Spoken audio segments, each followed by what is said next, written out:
The rain fell in a steady, cold rhythm as the funeral procession moved slowly across the military cemetery. Rows of flags lined the pathway, their colors muted under the gray skies. Soldiers in pressed uniforms stood at attention, the weight of tradition and honor hanging thick in the air.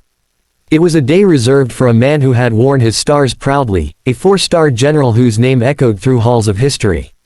But just beyond the gate stood another man, quiet, worn, holding the hand of his young daughter. His uniform was old, his medals dull, and his eyes held the shadows of battles long past. He was a single dad, a veteran who had served faithfully yet left the military unnoticed when his daughter was born.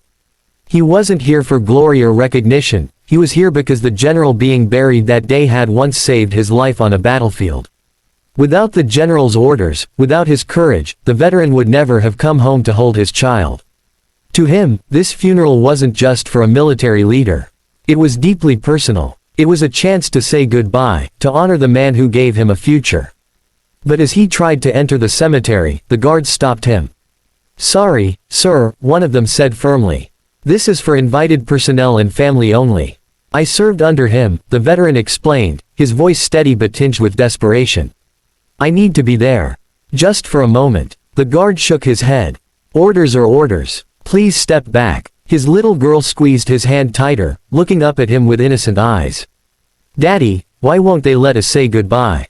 she whispered. He swallowed hard. How could he explain? He didn't have the rank, the uniform, or the power. All he had was a story, one nobody seemed to care about. As the honor guard rifles cracked in the distance and the folded flags moved closer to the grieving family, the veteran's heart sank.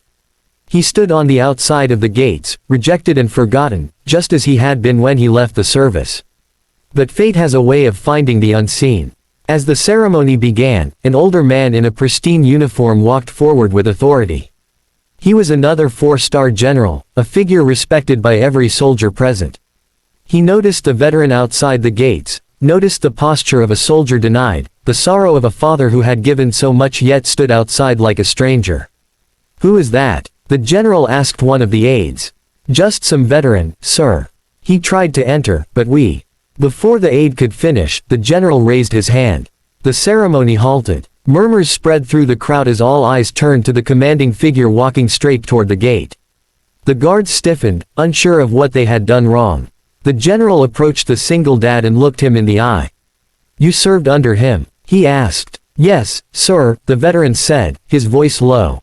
"He saved my life. If it weren't for him, I'd never have seen my daughter's face. I just wanted to say goodbye." For a moment, silence hung in the air, broken only by the sound of rain dripping onto the ground. Then the general nodded firmly. "Then you have more right to be here than most." He turned to the guards. "Open the gate." The crowd watched in stunned silence as the four-star general escorted the single-dad veteran and his daughter inside, walking with them as equals. The little girl clutched her father's hand tighter, her eyes wide with awe. She didn't fully understand the gravity of the moment, but she knew her father mattered here. For the first time, he wasn't invisible. When the ceremony reached its final moments, the general insisted the veteran stand beside him. As taps played and the flag was folded, the veteran felt tears stream down his face. He placed his hand over his heart, whispering a goodbye only he and the fallen general would ever understand. When it was over, the four-star general leaned close and said, "Men like you are the reason this country still stands. Don't ever let anyone tell you otherwise." The veteran didn't respond with words, just a quiet nod. But in his chest, something heavy lifted. His daughter looked up at him with pride shining in her eyes. For the first time, she saw her dad not just as her father but as a hero in his own right. The cameras that had been filming the funeral caught the entire moment. Within days, the story spread far and wide, a forgotten soldier honored at last, lifted up not by rank or privilege but by respect and humanity. And as people watched that story unfold, they were reminded of something powerful, that honor is not measured by medals or positions, but by the lives touched, the sacrifices made, and the respect we choose to give each other. So if you're watching this right now, remember, heroes walk among us every day. They're fathers, mothers, neighbors, people who don't ask for recognition but deserve it more than anyone. Don't forget them. And if this story touched your heart, make sure to like this video and subscribe for more inspiring stories. Because sometimes, the ones who stand quietly in the rain are the ones who teach us the greatest lessons of all.